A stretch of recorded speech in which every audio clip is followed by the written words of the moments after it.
मैं अभी पोर्ट की विजिट करके आया हूं और गुजरात के लोगों को जब पता चलेगा कि इतना बढ़िया पोर्ट ये अदानी ने यहां केरल में बनाया है, ये गुजरात में 30 साल से पोर्ट पे काम कर रहे हैं, लेकिन अभी तक वहां उन्होंने ऐसा पोर्ट नहीं बनाया। तब उनको गुजरात के लोगों से गुस्सा सहन करने के लिए तैयार रहना पड़ेगा। हमारे मुख्यमंत्री जी से भी मैं कहना चाहूंगा, आप तो इंडिया अलायंस के बहुत बड़े मजबूत पिलर है, यहां शशि थरूर भी बैठे हैं और आज का ये इवेंट कई लोगों की नींद हराम कर देगा। कल मैसेज चला गया जहां जा रहा था।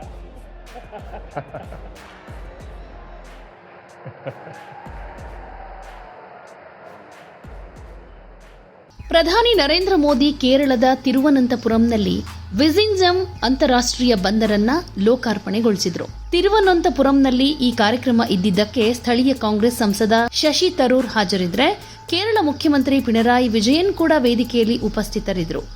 ಇಂಡಿಯಾ ಒಕ್ಕೂಟದಲ್ಲಿ ಸಿಪಿಐ ಹಾಗೂ ಕಾಂಗ್ರೆಸ್ ಭಾಗವಾಗಿದ್ರೂ ಕೂಡ ಕೇರಳದಲ್ಲಿ ಬದ್ಧ ವೈರಿಗಳು. ಆದರೆ ಮೋದಿ ಬಂದರು ಲೋಕಾರ್ಪಣೆಯ ಕಾರ್ಯಕ್ರಮದಲ್ಲಿ ಪಿಣರಾಯಿ ವಿಜಯನ್ ಹಾಗೂ ಶಶಿ ತರೂರ್ ಒಂದೇ ವೇದಿಕೆಯಲ್ಲಿ ಕಾಣಿಸಿಕೊಂಡಿದ್ದಾರೆ. ಇದ್ರ ಬಗ್ಗೆ ಮೋದಿಯವರು ಮಾತನಾಡಿದ್ದಾರೆ. ಇಬ್ಬರನ್ನೂ ಒಂದೇ ವೇದಿಕೆಯಲ್ಲಿ ನೋಡಿದ ಅನೇಕರಿಗೆ ಇವತ್ತು ನಿದ್ದೆ ಬರೋದಿಲ್ಲ ಅಂತ ಕಾಂಗ್ರೆಸ್ ಕಾಲೆಳೆದಿದ್ದಾರೆ. ಪ್ರಧಾನಿ ಮೋದಿಯವರು ತಮ್ಮ ಭಾಷಣದಲ್ಲಿ ಈ ಮಾತು ಹೇಳಿರೋದು. ನಮ್ಮ ಕೇರಳ ಮುಖ್ಯಮಂತ್ರಿಗೆ ಒಂದು ಮಾತು ಹೇಳಕ್ಕೆ ಇಷ್ಟಪಡ್ತೀನಿ. ನೀವು ಇಂಡಿಯಾ ಒಕ್ಕೂಟದ ಪ್ರಮುಖ ಸ್ತಂಭವಾಗಿದ್ದೀರಾ. ಶಶಿ ತರೂರ್ ಕೂಡ ಇದೇ ವೇದಿಕೆಯಲ್ಲಿದ್ದಾರೆ. ಈ ಕಾರ್ಯಕ್ರಮ ಹಲವರ ನಿದ್ದೆ ಕಸಿಯುತ್ತೆ ಅಂತ ಹೇಳಿದರು. ಇಬ್ರು ಒಂದೇ ವೇದಿಕೆಯಲ್ಲಿ ಕಾಣಿಸಿಕೊಳ್ಳೋದು ಹೊಸದೇನಲ್ಲ. ಆದರೆ ಶಶಿ ತರೂರ್ ವಿರುದ್ಧ ಕೇರಳ ಕಾಂಗ್ರೆಸ್ ಗರಂ ಆಗಿದೆ. ಶಶಿ ತರೂರ್ ಮಾತುಗಳು, ಪ್ರತಿಕ್ರಿಯೆ ಕೇರಳ ಕಾಂಗ್ರೆಸ್ಗೆ ಮುಖಭಂಗ ತಂದಿತ್ತು. ಇದರ ನಡುವೆ ತರೂರ್ ಸಿಪಿಎಂ ನಾಯಕ ಕೇರಳ ಮುಖ್ಯಮಂತ್ರಿ ಜೊತೆ ಒಂದೇ ವೇದಿಕೆಯಲ್ಲಿ ಕಾಣಿಸಿಕೊಂಡಿರೋದು ಹಲವರ ನಿದ್ದೆ ಕಸಿಯುತ್ತೆ ಅಂತ ಕಾಲೆಳೆದಿದ್ದಾರೆ. ಇನ್ನು ಇದೇ ವೇಳೆ ಗುಜರಾತ್ ಜನರ ಬಗ್ಗೆ ತಮಾಷೆಯಾಗಿ ಕೂಡ ಮಾತನಾಡಿದ್ರು. ಇಷ್ಟು ದೊಡ್ಡ ಬಂದರನ್ನ ಗೌತಮ್ ಅದಾನಿ ಕೇರಳದಲ್ಲಿ ಕಟ್ಟಿದ್ದಕ್ಕೆ ಗುಜರಾತ್ ಜನ ಅದಾನಿ ಜೊತೆ ಮುನಿಸ್ಕೊಳ್ತಾರೆ ಅಂತ ಹೇಳಿದ್ದಾರೆ. ರಾಹುಲ್ ಗಾಂಧಿಯನ್ನ ಟೀಕೆ ಮಾಡಿ ಅದಾನಿಯನ್ನ ಹೊಗಳಿದ ಮೋದಿ, ಇಂಡಿಯಾ ಮೈತ್ರಿಕೂಟದ ಪ್ರಮುಖ ನಾಯಕರಾದ ಪಿಣರಾಯಿ ವಿಜಯನ್ ಹಾಗೂ ಶಶಿ ತರೂರ್ ಇಲ್ಲಿದ್ದಾರೆ. ಒಬ್ಬ ಕಮ್ಯುನಿಸ್ಟ್ ಮಂತ್ರಿ ಅದಾನಿ ನಮ್ಮ ಪಾಲುದಾರ ಅಂತ ಹೇಳ್ತಾರೆ. ಇದೇ ಬದಲಾವಣೆ ಅಂತ ಸ್ವಾಗತ ಭಾಷಣ ಮಾಡಿದ ವಿಎನ್ ವಾಸವನ್ ಅವರ ಮಾತನ್ನ ಉಲ್ಲೇಖ ಮಾಡಿ ಮೋದಿ ವ್ಯಂಗ್ಯವಾಡಿದ್ರು. ಖಾಸಗಿ ಹೂಡಿಕೆಯನ್ನ ಕಮ್ಯುನಿಸ್ಟ್ ಮಂತ್ರಿ ಸ್ವಾಗತಿಸೋದು ಒಳ್ಳೆಯದು ಅಂತಾನೂ ಹೇಳಿದ್ರು. 8,800 करोड़ रुपीस की लागत से तैयार किया गया है। अभी इस ट्रांसशिपमेंट हब की जो क्षमता है वो भी आने वाले समय में बढ़कर के 3 गुनी हो जाएगी। यहां दुनिया के बड़े मालवाहक जहाज आसानी से आ सकेंगे। अभी तक भारत का 75% ट्रांसशिपमेंट भारत के बाहर के पोर्ट पर होता था। इससे देश को बहुत बड़ा रेवेन्यू लॉस होता आया है। ये परिस्थिति अब बदलने जा रही है। अब देश का पैसा देश के काम आएगा। जो पैसा बाहर जाता था वो केरला और विजिंजम के लोगों के लिए नई इकोनॉमिक अपॉर्चुनिटीज लेकर आएगा। साथियों, गुलामी से पहले हमारे भारत ने हजारों वर्ष की समृद्धि देखी है। एक समय में ग्लोबल जीडीपी में मेजर शेयर भारत का हुआ करता था। उस दौर में हमें जो चीज दूसरे देशों से अलग बनाती थी वो थी हमारी मैरीटाइम कैपेसिटी, हमारी पोर्ट सिटीज की इकोनॉमिक एक्टिविटी।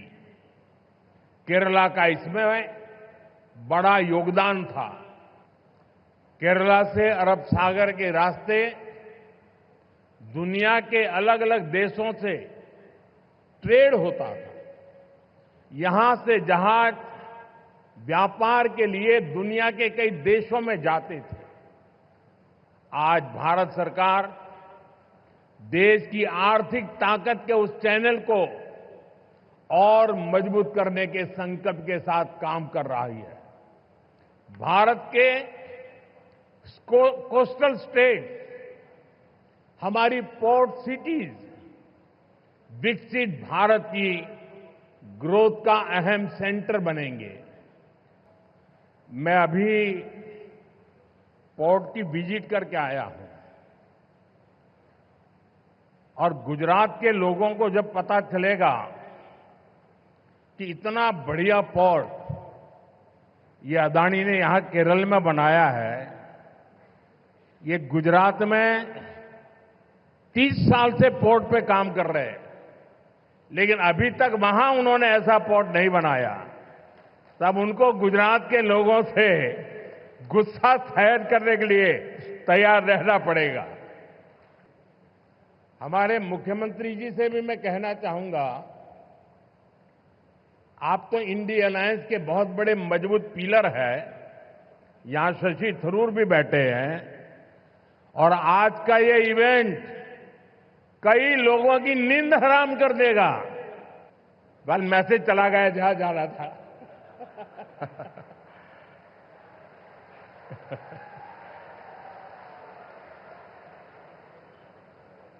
साथियों, पोर्ट इकोनॉमी की पूरे पोटेंशियल का इस्तेमाल तब होता है जब इंफ्रास्ट्रक्चर और ईज ऑफ डूइंग बिजनेस दोनों को बढ़ावा मिले।